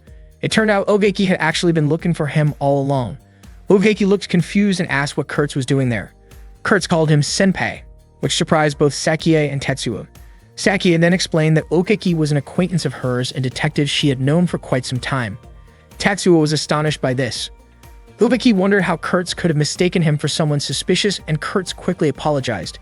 Tatsuo couldn't believe that Sakia personally knew this man, and Sakia revealed that Ogeki was an old acquaintance. When she asked who Kurtz really was, Ogeki explained that Kurtz was his subordinate. Kurtz looked embarrassed that Sakia now knew the truth. Tatsuo reminded Ogeki about the rule that any visitor entering the school grounds must report to the office. Ogeki agreed and told Kurtz to do so, though Kurtz seemed reluctant. Tatsuo quietly thought Kurtz looked too young to be a detective and noted that he resembled a foreigner. He was surprised that the police department would recruit someone like him. In the end, Kurtz said he would report to the office only if Ogeki bought him some takoyaki. Since outdoor shoes weren't allowed in school, Sakia handed Ogeki a pair of indoor slippers. She asked why he had come to the school when they usually met at a cafe. Oveki explained that he was curious to see the 4 Demi students attending there.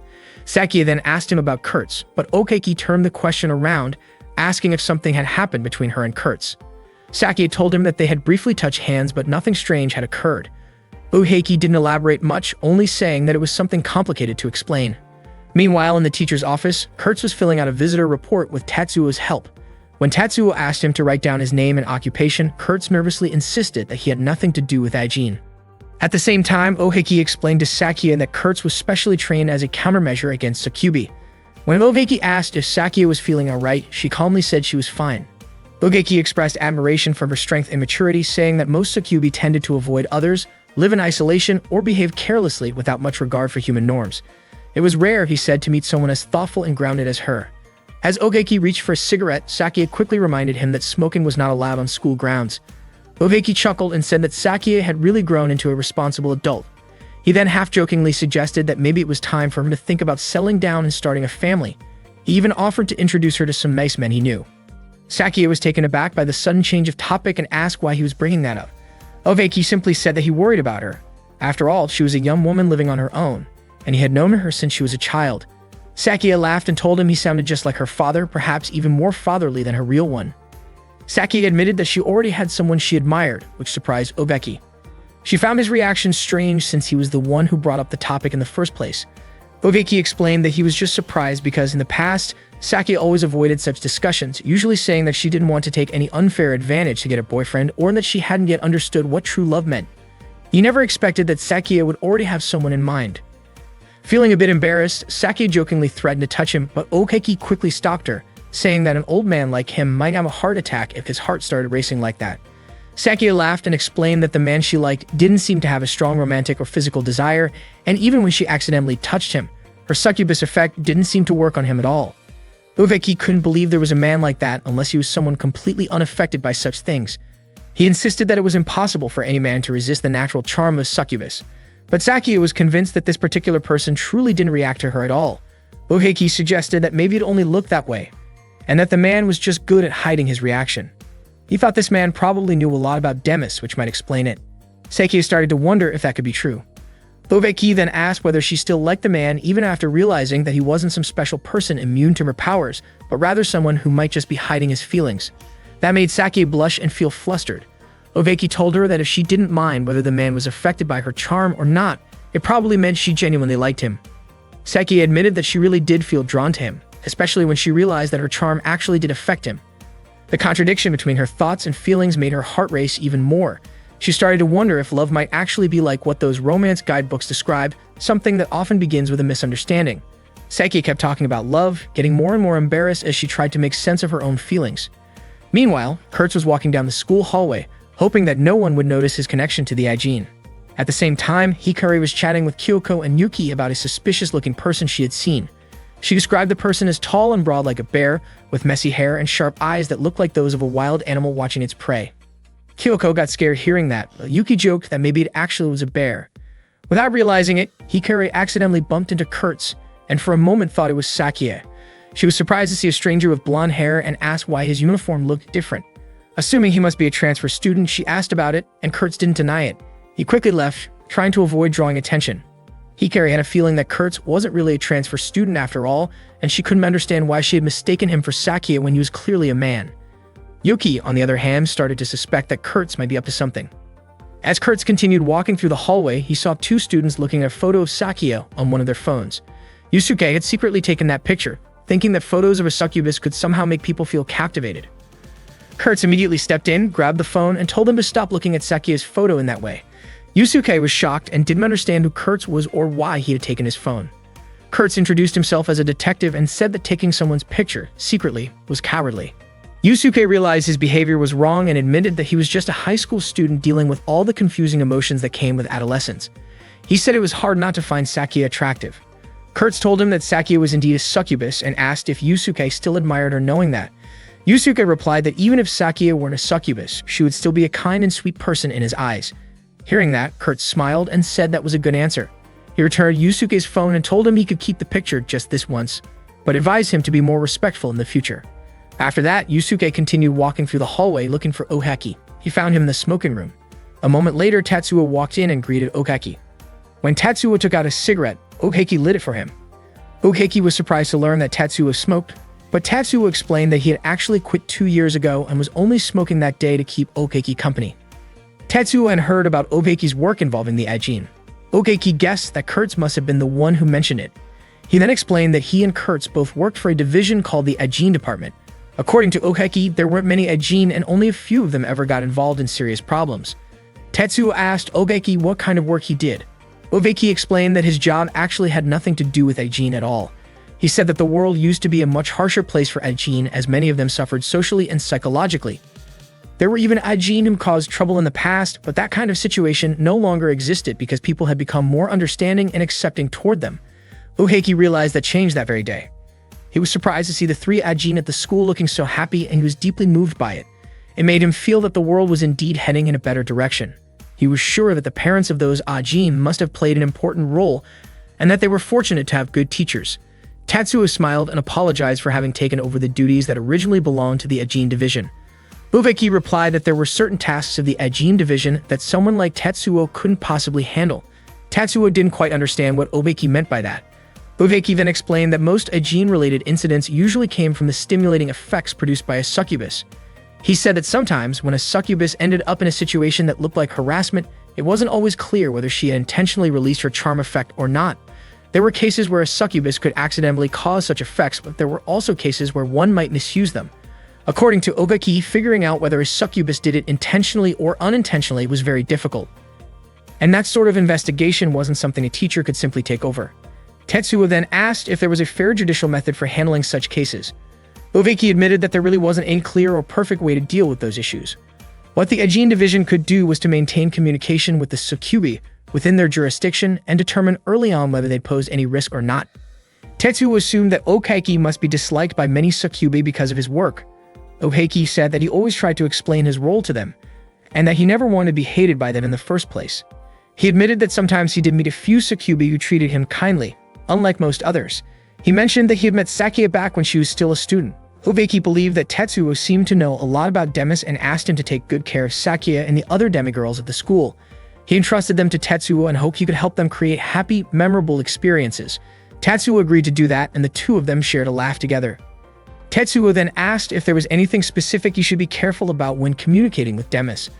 Okeki said that he never tried to make them like him. His goal was simply to make sure they didn't dislike him. According to Okeki, if a regular girl hated him, that would count as 100 points, but if a demigirl hated him, that would be 10,000 points. That was how complicated it could be. He also joked that Tetsuo might end up being disliked for unexpected reasons. Not long after, Hikari came running up to Tetsuo cheerfully. Okeki greeted her warmly and introduced himself, and Hikari did the same. Her cheeks turned red when he called her young lady. Then, out of nowhere, she mentioned that she didn't like the smell of cigarettes and quickly walked away, leaving Tetsuo behind. After that, Okeki left with Kurz. On the way, he began explaining his job in detail, but Kurz didn't really listen. He was too busy enjoying his takoyaki. That day, the list of midterm exam rankings at Shibaseki High School was finally posted. Hikari was so excited that she dragged Yuki along to check it out. It turned out Hikari wanted to show off her little sister's ranking to Yuki. She was really proud of Himari. Yuki then told her that Kyoko ranked 5th. Yuki honestly didn't expect Kyoko's test scores to be that good. Hikari was completely shocked when she heard it. No wonder Kyoko had refused to show her test results. Hikari thought Kyoko had done poorly, but now it seemed like Kyoko had just felt bad for her after seeing Hikari's own grades. Not long after that, Tatsuo walked up to them. Yuki told him about Kyoko's rank, and Tatsuo mentioned that Yuki's grades were actually pretty good too. He said he hoped Yuki wouldn't think that the top-ranking students were out of her league. Meanwhile, Hikari looked frustrated, realizing that she had assumed Kyoko was as careless as she was. Tatsuo told Hikari she might have to take extra classes, since her grades in all subjects were pretty low, and 3 of them were even failing. He reminded her that just because she was a vampire didn't mean all her grades had to be in the red. Instead of feeling jealous about other people's scores, he told her it would be better if she focused on learning from her own mistakes. Hikari then pleaded with Tatsuo to give her a comforting hug, but instead, he just walked away. Feeling rejected, Hikari grew upset, while Yuki thought the whole thing looked like a scene from a drama. She hadn't expected Hikari to actually cry. Hikari admitted she didn't want Tatsuo to hate her and didn't know what to do anymore. As Hikari sobbed and clung to Yuki, They both lost balance and fell, scattering Yuki's books all over the floor. Yuki gently told Hikari that Tatsuo wasn't angry because he disliked her, he was just disappointed that she hadn't studied. So, if she wanted better grades, she simply needed to work harder. Since they still had an upcoming academic aptitude test, Hikari begged Yuki to teach her how to study for it. Later, when Yuki got to class, she planned to relax and read a manga, but realized her manga wasn't in her bag. Around the same time, Sakie found a manga titled Van Dersen lying in the school hallway. She thought it was quite interesting and remembered that her father used to read that series. She wondered why such a book was just lying around at school. Not long after, Yuki appeared, relieved to see her manga safe and sound. She apologized for bringing it to school, and Sakie said it was fine as long as she didn't read it during class. Sakie was surprised to learn that Yuki liked such a goofy comedy manga. Yuki quickly denied it, claiming that it was actually her classmate who wanted to read it, and that she had only brought it because she'd seen it at home. She said her parents were manga fans, so there were lots of manga at her house. Even though Yuki said she wasn't really into silly comedy manga, that was actually a lie.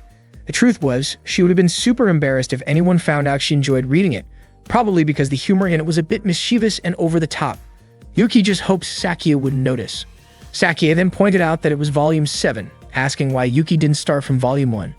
Yuki nervously replied that she must have mixed them up because the numbers 1 and 7 looked similar. Of course, that wasn't true either. After the exams, she had started reading the manga and got completely hooked, so she just wanted to continue it at school. Sakie mentioned that Van Dersen was actually a pretty famous series. It told the story of a gentlemanly vampire thief named Van Dersen who punished corrupt rulers by draining their blood, all told with a touch of humor. The notes he sent to his targets were hilarious, written in code that always ended with the same phrase, "Not enough blood." Once the target decoded the message, Van Dersen would appear and carry out his ironic punishment. Yuki almost burst out laughing when she heard Sakie describe it that way. Yuki then mentioned that there was also a well-known manga about a snow girl, though she hadn't read it yet. Sakie recognized it immediately. It was Yukikoi, or Snow Love. The story followed a snow girl who left her hometown to find her place in the world, and its TV drama adaptation was set to air in the fall. Sakie explained that Yukikoi was a mature romance story, which was why the language in it was a bit more grown up. Hearing that, Yuki nearly choked on her own breath, thinking that maybe she should check it out herself. Sakie asked whether Yuki ever got teased in class since Yukikoi had become so popular. Yuki admitted that people sometimes gossiped about her, but it didn't really bother her. After all, it was just fiction. She trusted that her classmates could tell the difference between fantasy and reality. She even added that every fictional work always came with a note making it clear that it was just that, fiction. Yuki pointed out that in stories, snow girls were often portrayed as powerful beings who could summon blizzards and freeze anything with icy energy, while in real life, they tended to be much more reserved and gentle. Yuki asked Sakie about her being a succubus and yet often being the one who got teased instead. Sakie admitted that such things had indeed happened to her before. She told Yuki that back in middle school, her succubus abilities started to show, and people began to gossip once they found out what she really was. Around that time, Thakun, the leader of a group of troublemakers, tried to cause trouble with her. He intentionally got too close, hoping to provoke a reaction. Fortunately, Sakie had trained in judo, so she instinctively threw him down to protect herself, which left him in pain. Unexpectedly, Thakun's reputation completely crumbled after that incident, and no one from his group dared to bother Sakie again. In the end, the story turned out well for her. After hearing the story, Yuki groaned softly, which left Sakie feeling a bit confused. That day, Kyoko, Yuki, and Hikari were studying together in the library. However, Hikari kept asking Kyoko for help because she was having such a hard time understanding the material. Yuki reminded Hikari not to bother Kyoko while she was studying. Hikari complained that she had already done remedial classes and now there was another test coming up. Kyoko reassured her that explaining things to others was actually a good way to study and she didn't feel bothered at all. Hearing that, Yuki also asked Kyoko to help her with the final chapter. Kyoko happily agreed to help both of them. Yuki admitted that she was really impressed with Kyoko for ranking 5th in their class. She quickly apologized if that comment sounded awkward. Kyoko wasn't offended in the slightest. Hikari jokingly guessed that Kyoko's parents must have pushed her to study all the time. Kyoko said she couldn't really remember if that was true, but maybe her father used to say things like that. However, he didn't anymore because now Kyoko studied entirely by her own will. Hikari was genuinely surprised to hear that, while Yuki asked if Kyoko was just that self-disciplined. Kyoko denied it and explained that she simply liked working hard and feeling that her effort paid off through good grades. It seemed that Kyoko actually enjoyed the process itself. Hikari said that it sounded like playing a game. Kyoko agreed, adding that she didn't do it for her future, but simply because she found it fun. Yuki said that in video games, people usually get motivated when they see someone who's really skilled. Hikari replied that it wouldn't make sense to feel better just because someone else played worse than them. Kyoko laughed and said she had just learned something new, how to joke around. Hikari realized that for people who couldn't think of studying as a game, they would just have to put in extra effort. Yuki teased that Hikari's real reason for studying was probably to get praise from Tetsuo, and she sincerely hoped Hikari would succeed. Kyoko was surprised to learn that Tetsuo actually complimented hardworking students. Hikari said that since Tetsuo was a teacher, of course he would praise students who studied diligently. Yuki then mentioned that Tetsuo had once said Kyoko was impressive. Hearing that, Kyoko decided she would aim for first place, but then quickly laughed it off, saying she was only joking. Yuki and Hikari couldn't help but gently pinch Kyoko's cheeks because she was just too adorable. The next day, Hikari was relaxing in Tetsuo's office. Tetsuo commented that she seemed quite at ease after finishing her remedial sessions and reminded her that there would be an academic aptitude test the following week. Hikari promised she would study after school with Yuki and Kyoko in the library. However, Tetsuo suspected she might end up distracting them instead. Hikari denied it, explaining that Kyoko had said teaching others was also an effective way to learn. She also mentioned that Kyoko had jokingly said she would aim for first place. Tetsuo reminded her not to get another failing grade in the upcoming test. Hikari looked puzzled and asked if it was even possible to fail an aptitude test. Tetsuo explained that he would personally consider her score failing if she ended up with a very low mark. Hikari pouted and accused him of being unfair. Then, Tetsuo calmly shifted the topic, explaining that a vampire's desire to bite was actually a mix of craving blood and the instinct to bite itself.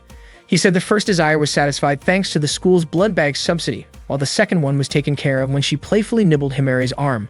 Finally, Tetsuo asked what kind of arm Hikari preferred to bite, which made her flustered. During lunch break, Yuki, Kyoko, and Tetsuo were hanging out in the biology room when Hikari came up with something unusual she called the Hikari Cup.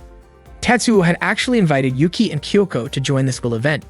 Yuki was curious about what Hikari was planning, and Tetsuo explained that since Hikari was the only vampire in the school, she wanted to figure out which arm would be the most appealing for her to bite. Tetsuo gave her the go-ahead to start, and Kyoko volunteered to go first. She rolled up her sleeve and Hikari gently touched Kyoko's arm. Hikari commented that Kyoko's arm felt fairly soft but also firm, probably because Kyoko often worked out and had to carry her own head around. Tetsuo asked if Hikari preferred softer arms, but Hikari said it really depended on the person. According to her, Kyoko lost a few points because she didn't have a neck, so even if Hikari bit her arm, it would feel strange to look at someone without one. After considering everything, Hikari gave Kyoko's arm a score of 65, saying it reminded her of a chicken tenderloin, something that sometimes made her hungry. Next was Yuki's turn. Hikari observed her arm for a moment before saying it looked and felt really nice, soft, cool, and slightly moist, just like Yuki herself. She gave Yuki's arm a score of 93 and nicknamed it Soft Ice Cream. Curious, Yuki asked how Hikari would rate her sister Himari's arm. Hikari explained that she had been nibbling on Himari's arm since they were little, so it was hard to judge objectively. To her, Himari's arm felt comforting, like something familiar that eased her loneliness. Tetsuo joked, asking if that meant it was like chewing gum, and Hikari laughed and agreed that was a pretty good comparison. Then it was Tetsuo's turn. After looking at his arm for a while, Hikari said it looked tough, probably had a strong scent, and that the hair on it might get stuck in her teeth if she ever tried to bite it. Yuki couldn't help laughing at that. When Tetsuo asked for his score, Hikari cheerfully gave him a red mark, saying his arm was basically inedible. That made Yuki the clear winner of the Hikari Cup. Later, Tetsuo remembered hearing a story about the Snow Woman, a spirit said to charm people with her beauty. Around that time, Kyoko was enjoying herself while Yuki helped lift her head. Tetsuo then asked if Hikari had ever wanted to bite Sakia's arm.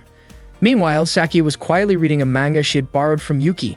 She had picked it up out of nostalgia but ended up getting completely absorbed in it. Hikari, however, said she had never felt the urge to bite Sakia's arm.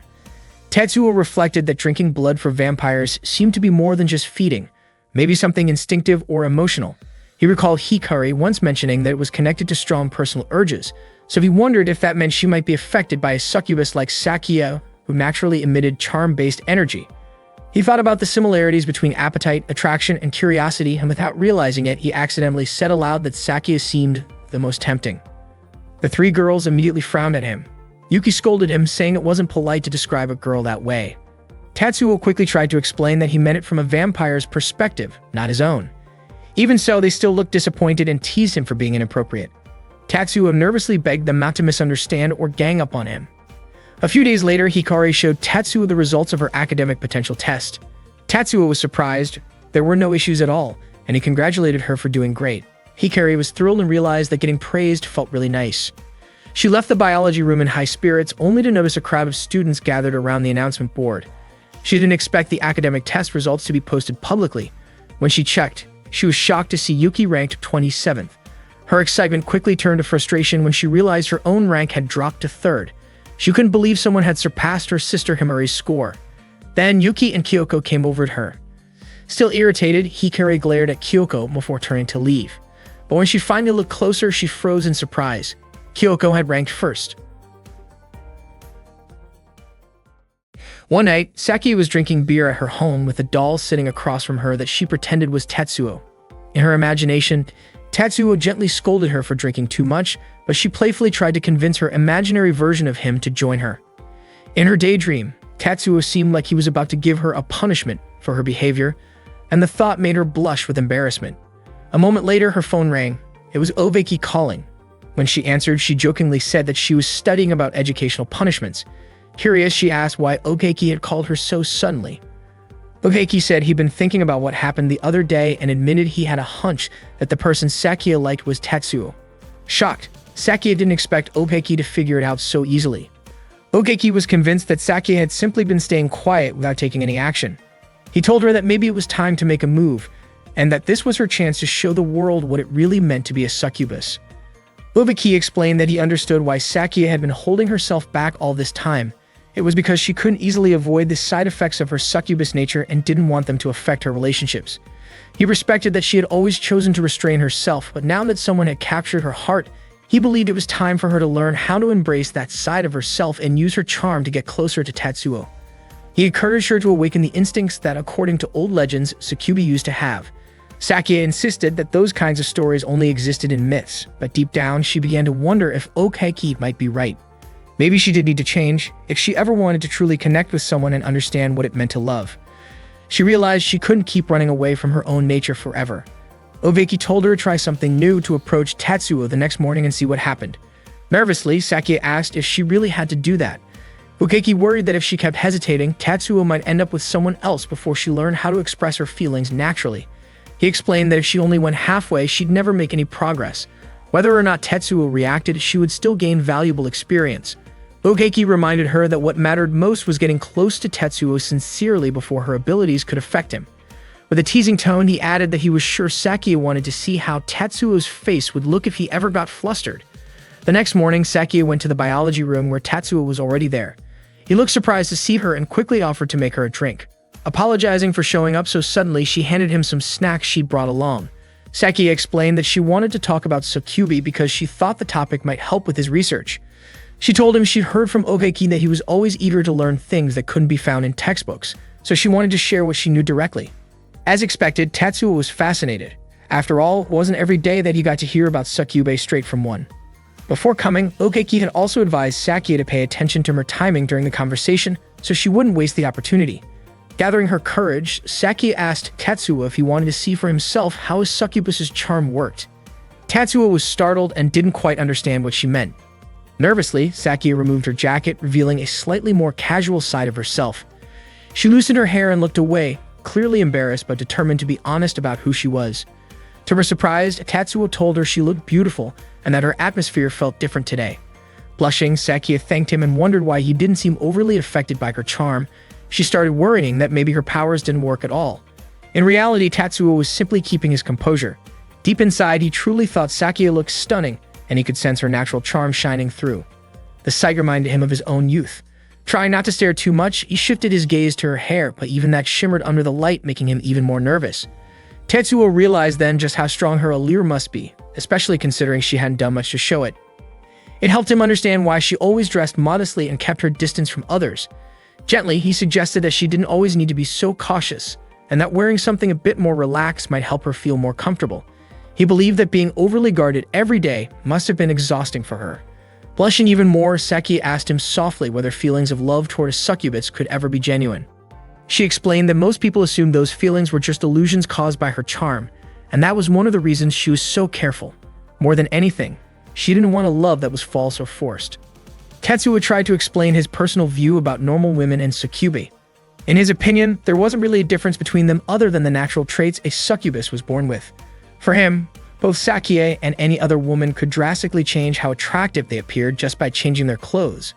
In short, the charm effect of a succubus was simply a matter of degree. He went on to explain his thoughts about perception and boundaries. Sakie's earlier opinion was that the difference between a normal woman and a succubus came from emotions that were amplified. But for Tatsuo, physical attraction depended on time, place, situation, and condition.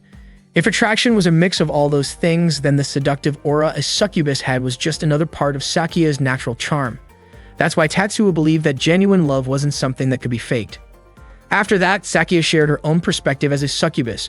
She felt happy being able to exchange thoughts, appreciate each other's views, and look for common ground. What made her truly happy wasn't the discussion about succubae, it was simply because she liked Tatsuo. She did feel a bit guilty toward Okeki for not using her charm the way he had suggested. Tetsuo responded to Sakie with sincerity, and he hoped she would do the same. Sakie admitted she still couldn't control her charm completely, so she chose not to use it. One day, she hoped she could find a balance. As she zipped her jacket back up, Tatsuo accidentally glanced at her chest. He instantly grew nervous, his face turning bright red. Sakie apologized, feeling equally embarrassed. That night, Sakie called Okeki to tell him what had happened earlier that day. She sounded happy, especially because she had seen Tatsuo's flustered expression. She had also told Okeki about the difference in opinions she and Tatsuo had about succubi. Okeki asked if their disagreement had caused any problems, but Sakie said it hadn't. She explained that Okeki wouldn't quite understand what she meant, but their debate had actually helped her and Tatsuo respect each other more.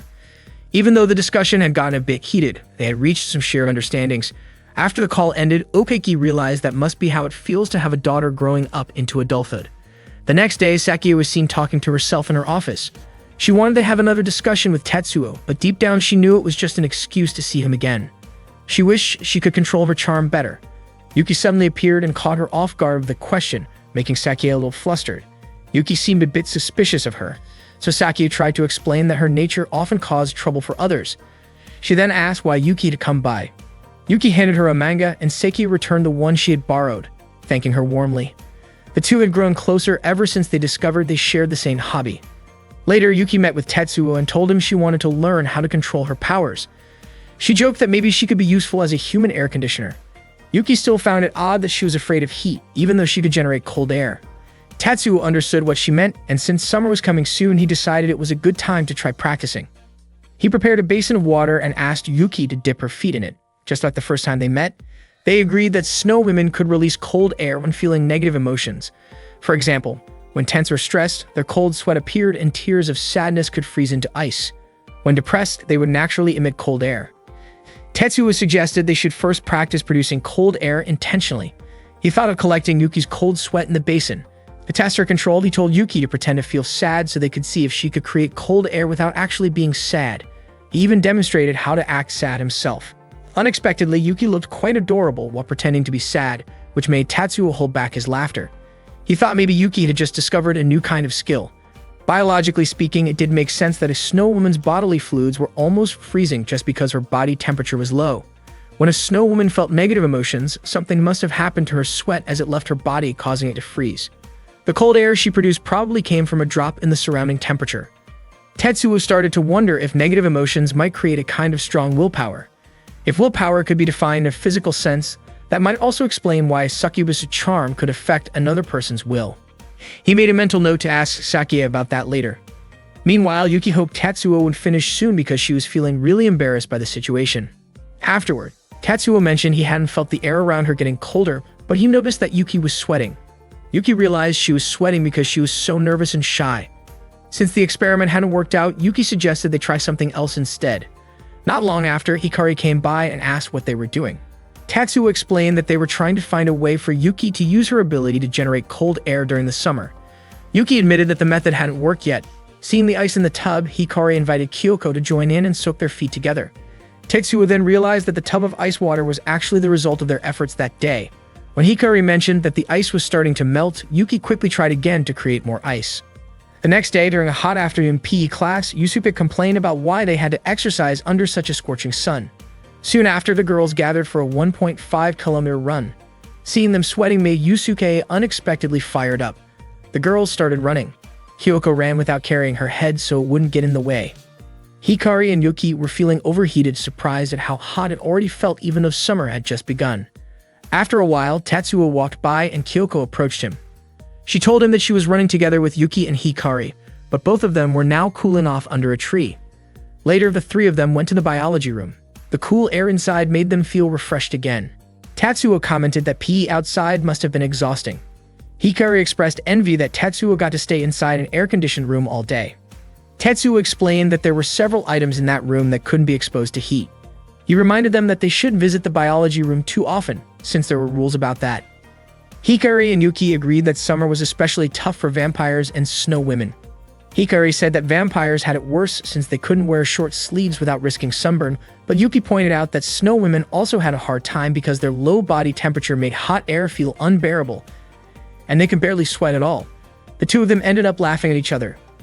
Tetsuo then asked if the heat made Yuki's hands slippery. Yuki said that her hands didn't sweat much. Suddenly, Hikari asked Tetsuo to buy them a watermelon so they wouldn't feel so hot. Tetsuo scolded her lightly, saying that instead of asking for expensive fruit, they should just try to stay calm if they didn't want to overheat. He then went to the teacher's office to get some ice cream. Kyoko commented that Tetsuo probably just didn't want to spend money. The girls tried to think of another way to cool off and joked that maybe they could make Yuki angry so she'd release cold air, but Yuki refused since it was too tiring. Hikari wished she had an ability like Yuki's, something she could use anytime she wanted. Kyoko then suggested telling ghost stories to cool down. Hikari and Yuki agreed and asked Kyoko to start. Kyoko began telling a story about two girls who went exploring inside a cave where a murder had once taken place. The only light they had came from their phone screens, guiding them through the darkness. They went deeper and came across a fork in the path. There they found a note saying someone had killed a person and cut off their head. The head was to the left, and the body was to the right. Scared of seeing the head, they chose the right path. After walking for a while, they found the headless body and felt relieved, but then noticed another note near it. The note read, "The head is right behind you." Kyoko tried to scare Yuki and Hikari, but they ended up laughing since the story wasn't scary at all. Apparently, ghost stories didn't help them feel any cooler. Hikari then noticed Kyoko wearing a vest and asked why she wasn't sweating. Kyoko admitted that she was actually sweating a lot, but explained that if she didn't wear the vest, her undergarments might show through her shirt. She laughed it off and casually pointed it out, making Hikari and Yuki a little surprised by her confidence. A moment later, Tatsuo returned with ice cream. He didn't expect to find the three of them sitting there, looking completely chilled out.